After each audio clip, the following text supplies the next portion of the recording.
Bom, mortais, vamos agora para a nossa segunda parte da discussão sobre a metafísica, em que eu vou tentar apresentar aqui algumas críticas que foram feitas historicamente a este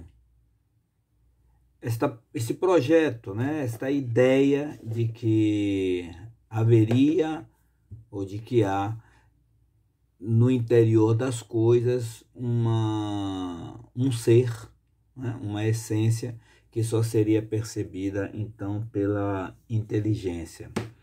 Eu vou apresentar a crítica de David Hume, a crítica de Kant, que nós de certa forma já antecipamos no vídeo anterior, e a crítica de Nietzsche. Vamos começar então por David Hume, né? David Hume vai nos dizer, David Hume está no século XVIII, é um escocês do século XVIII, vai nos dizer que a metafísica é impossível. Por quê? Ele é empirista. Para David Hume, tudo que nós conhecemos só pode ser conhecido porque chegou à nossa mente como informação através dos sentidos. E aí David Hume vai criar uma tese tentando explicar por que a gente cria as ideias metafísicas. Segundo ele explica, essa criação que nós fazemos de ideias metafísicas, e daqui a pouco eu vou desenvolver melhor isso que eu estou dizendo, só é possível por conta de certas peculiaridades que ocorrem no processo do conhecimento. Então vejamos, alguns entes metafísicos, né? Deus, os anjos, a alma, ou seja, realidades que não estão aí à disposição de nosso conhecimento, dos nossos sentidos, mas das quais as pessoas falam. Então, tem toda uma tradição sobre os anjos, tem toda uma tradição sobre as almas, né? Tem toda uma tradição sobre Deus. Como é que David Hume explica que nós tenhamos essas ideias, e como é que ele explica que essas ideias, segundo ele, são falsas? Bom, David Hume diz assim, tudo que nós conhecemos é fruto da experiência. Ele vai chamar as experiências de impressão. Veja, toda vez que eu usar o termo impressão, eu não estou usando no sentido de eu estou com a impressão de que fulano não gosta de mim, eu estou com a impressão de que amanhã eu vou ganhar na loteria. Não é nesse sentido. David Hume usa a impressão no sentido que nós usamos para falar da impressão de um texto, né? Ou seja, uma vez que está impresso, está gravado, está firme. Ele vai dizer que nós conhecemos por impressões. Impressões que chegam a nós como informações pelos sentidos. Então, se eu ouço um avião passando, eu estou tendo a impressão do som do avião. Se eu como uma comida gostosa, eu estou tendo a impressão do sabor da comida, e assim por diante. Agora, David Hume diz, cada impressão que eu tenho, cada experiência que eu tenho, visual, auditiva, olfativa, tátil, gustativa, cada impressão que eu tenho gera na minha mente uma ideia. Então, uma pessoa que nunca viu o azul não vai ter ideia do que é azul. Uma pessoa que nunca comeu framboesa não vai ter ideia do que é framboesa. Mas quando você tem a impressão gustativa da framboesa, quando você sente o gosto da framboesa, neste momento sua mente cria a ideia do gosto da framboesa. Então, a partir de agora, você já sabe o que é framboesa. Quando você viu pela primeira vez a cor azul, sua mente formou a ideia do azul. Então, impressões geram ideias. E ele vai fazer uma distinção entre impressões simples e impressões complexas. Impressões simples são os detalhes das coisas. E impressões complexas são os conjuntos das coisas. Então, por exemplo, se eu vejo uma montanha, ao ver a montanha eu estou vendo um conjunto de coisas, né? Eu estou vendo plantas, árvores, pedras, etc, etc, etc. Esse conjunto que eu chamo montanha, David Hume diz, é uma impressão complexa, né? Complexa não no sentido de difícil, complexa no sentido de que é um conjunto de coisas que eu estou percebendo, né? Ora, olhando com mais atenção a montanha, eu vou perceber que naquela montanha, sei lá, tem um pequeno riacho. Então, este detalhe na montanha é uma impressão simples na montanha. Nesse sentido, simples e complexo seriam termos relativos, né? Vamos pegar aqui a minha mão. A minha mão, quando você vê, você tem uma impressão complexa da mão. Mas o meu dedo é um detalhe da mão. Então, o dedo, a percepção do dedo na mão seria uma impressão simples. Impressões complexas geram ideias complexas. Impressão de mão gera ideia de mão.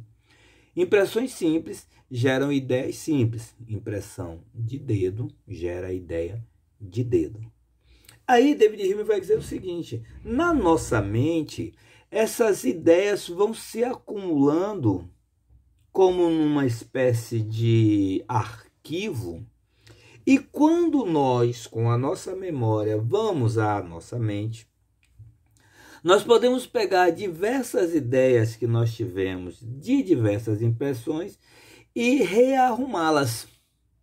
Então, por exemplo, eu já vi muitas aves na minha vida, impressão complexa, e essas aves tinham asas, impressões simples. Então eu formei na minha mente a ideia de ave e a ideia de asas. Mas eu também já vi muitos pés de pessoas. Então na minha mente existe a ideia de pé.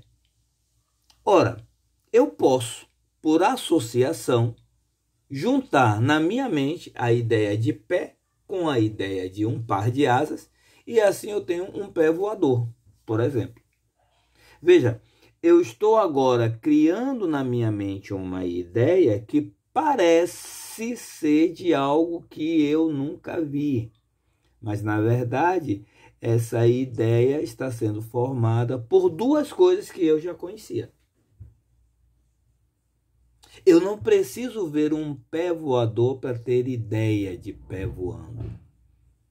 Mas eu vi aves voando e eu vi pés. Eu vi asas e eu vi pés.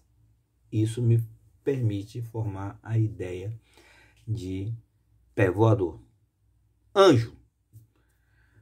David Hume vai dizer, eu não preciso ver um anjo para ter a ideia de anjo. Eu já vi pessoas e eu já vi asas. Então eu posso formar a ideia de um ser alado. É assim que David Hume vai dizer que nós formamos ideias das coisas que parecem existir, mas ele diz de fato não existe. Então Deus, por exemplo, para Hume não existe. Deus é uma associação de ideias que nós fomos construindo ao longo de nossa vida. A ideia de força, a ideia de bondade, a ideia de invisibilidade, né? Maradones, invisibilidade, sim. Quando a gente, por exemplo, fala do ar, né? O ar existe, mas é invisível. Então isso nos dá a ideia do que é invisibilidade. Aí você junta o ar que existe, mas é invisível, o trovão que tem uma força destruidora, né? A bondade de uma mãe. Junta essas três coisas, você tem um ser invisível, poderoso e bom. Pronto, já temos Deus, né? Então, David Hume vai dizer que a metafísica não é uma realidade. A metafísica é, na verdade, um produto da nossa capacidade de associar ideias que, na verdade, surgiram de coisas físicas e, portanto, não são metafísicas. O segundo um pensador que eu quero trazer aqui é Kant. Kant vai nos dizer que a metafísica não é possível como ciência. Por quê? Porque para Kant o conhecimento acontece quando uma condição a priori da minha mente se encontra com uma realidade física determinada. Exemplo, eu sei ler. Portanto, se alguém me der um texto em português, eu leio. Se eu não soubesse ler, um texto em português não faria sentido para mim. Se eu não tiver um texto, saber ler não me dá informação nenhuma. Então é preciso haver o encontro do conteúdo da minha mente com uma realidade física. Olha o que Kant diz. Se é assim, se o conhecimento se dá no encontro do que está na minha mente com o que os meus sentidos podem captar, então não é possível o conhecimento metafísico. Por quê? Porque o conhecimento metafísico já informa que é o conhecimento de coisas que estão para além das minhas percepções físicas. Kant diz, então não houve conhecimento, porque o conhecimento é um encontro de uma percepção física com um conteúdo mental.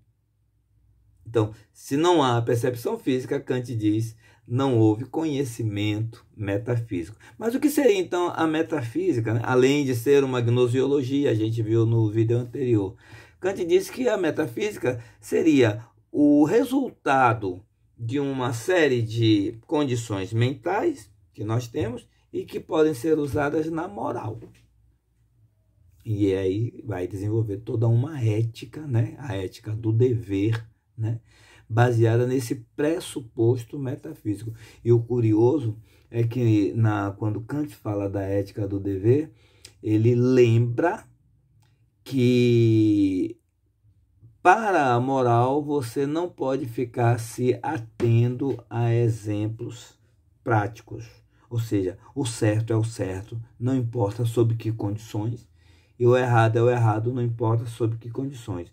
Mas isso a gente desenvolve num outro vídeo, né, sobre a moral kantiana, que vocês podem encontrar aí no nosso canal.